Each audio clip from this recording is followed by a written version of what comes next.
ഇഞ്ചിയുടെ ഉന്മേഷദായകമായ ലോകത്തേക്ക് എല്ലാവർക്കും സ്വാഗതം. അതോടൊപ്പം തന്നെ എൻ്റെ ഈ ചാനലായ SB വ്യൂസ് ആൻഡ് റിവ്യൂസിലേക്ക് നിങ്ങളെ എല്ലാവരെയും ഞാൻ സ്വാഗതം ചെയ്യുകയാണ്. ഈ ചാനൽ ലൈക്ക് ചെയ്തൊന്ന് സബ്സ്ക്രൈബ് ചെയ്തേക്കണേ. നിങ്ങളുടെയൊക്കെ അടുക്കളയിലെ ഒരു സുഗന്ധവ്യഞ്ജനം എന്നതിലുപരിയായി ഇഞ്ചിക്ക് സമ്പന്നവും ചരിത്രപരവുമായ വലിയ പ്രാധാന്യമുണ്ട്. അതിൻ്റെ എരിവുള്ള രുചി മുതൽ ആരോഗ്യദായകമായ ഒരുപാട് കാര്യങ്ങളിലേക്ക് നമുക്കൊന്ന് പോയി നോക്കാം. തെക്കുകിഴക്കൻ ഏഷ്യയിൽ ഉത്ഭവിച്ച ഇഞ്ചി നൂറ്റാണ്ടുകളായി തന്നെ വ്യാപാരം ചെയ്യുകയും അതോടൊപ്പം തന്നെ നന്നായി വിലമതിക്കുകയും ചെയ്തിട്ടുണ്ട്. അതിൻ്റെ സുഗന്ധവും എരിവുമുള്ള ഗുണങ്ങളും അതിനെ വിലയേറിയൊരു ഉൽപ്പന്നമാക്കി മാറ്റിയിട്ടുണ്ട്. പുരാതന സുഗന്ധവ്യഞ്ജന പാതകളിലൂടെ ലോകത്തിൻ്റെ വിദൂര കോണുകളിലേക്ക് ഇഞ്ചി സഞ്ചരിച്ചു പോയിട്ടുണ്ട്. വിവിധ രാജ്യങ്ങളുടെ സംസ്കാരങ്ങളിൽ ഇഞ്ചിക്ക് തനതായ പ്രാധാന്യമുണ്ട്.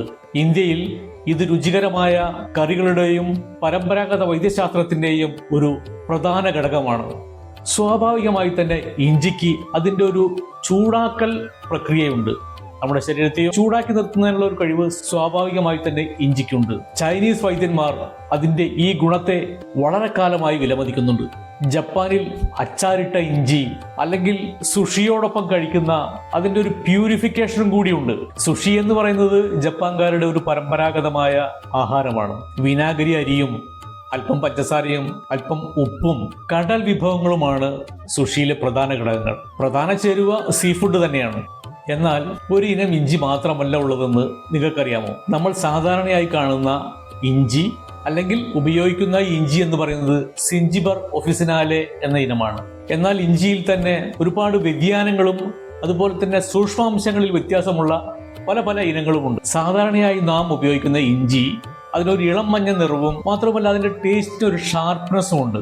അതിനൊരു തരം എരിവുള്ള രുചിയും കൂടിയാണ്. നാം സാധാരണയായി ഉപയോഗിക്കുന്ന ഈ ഇഞ്ചി സാധാരണ നമ്മളെ ഭക്ഷണ പദാർത്ഥങ്ങളിൽ ഉപയോഗിക്കുന്നതിന് വേണ്ടിയും അതുപോലെ തന്നെ ചായകളിൽ ചേർക്കാനും വേണ്ടിയൊക്കെയാണ് ഉപയോഗിക്കുന്നത്.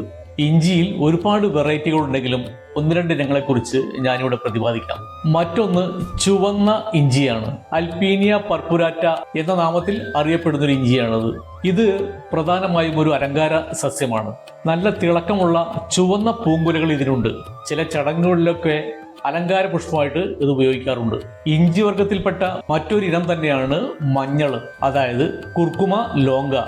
ഇതിന് നല്ല മഞ്ഞ നിറവും അതുപോലെ തന്നെ മണ്ണിന് സമാനമായ ഒരു രുചിയും ഇതിനുണ്ട്. പല ഏഷ്യൻ രാജ്യങ്ങളിലും ഭക്ഷണ പദാർത്ഥങ്ങളിൽ ഇതൊരു പ്രധാന ചേരുവയാണ്. മാത്രവുമല്ല ഇതിന് ധാരാളം ഔഷധ ഗുണങ്ങളുമുണ്ട്.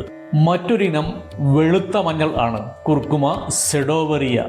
ഇതിനൊരു പച്ചമാങ്ങയുടെ സുഗന്ധമാണ്.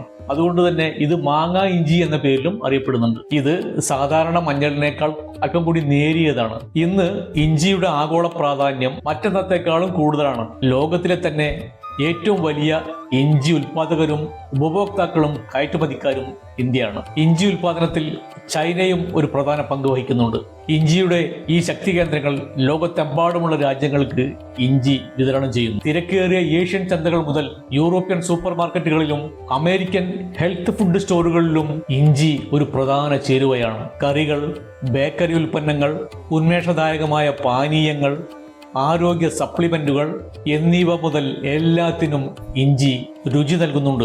ഞാൻ നേരത്തെ പറഞ്ഞതുപോലെ ഇഞ്ചിക്ക് അതിന്റെ ചൂട് നിലനിർത്താനുള്ള ഒരു കഴിവുണ്ട്. മനുഷ്യ ശരീരത്തിലെ ചൂടിനെ പിടിച്ചു നിർത്താനുള്ള ഒരു കഴിവ് ഇഞ്ചിക്കുണ്ട്. അതുകൊണ്ട് തന്നെ തണുപ്പ് കാലങ്ങളിൽ പ്രാധാന്യമേറുന്നു.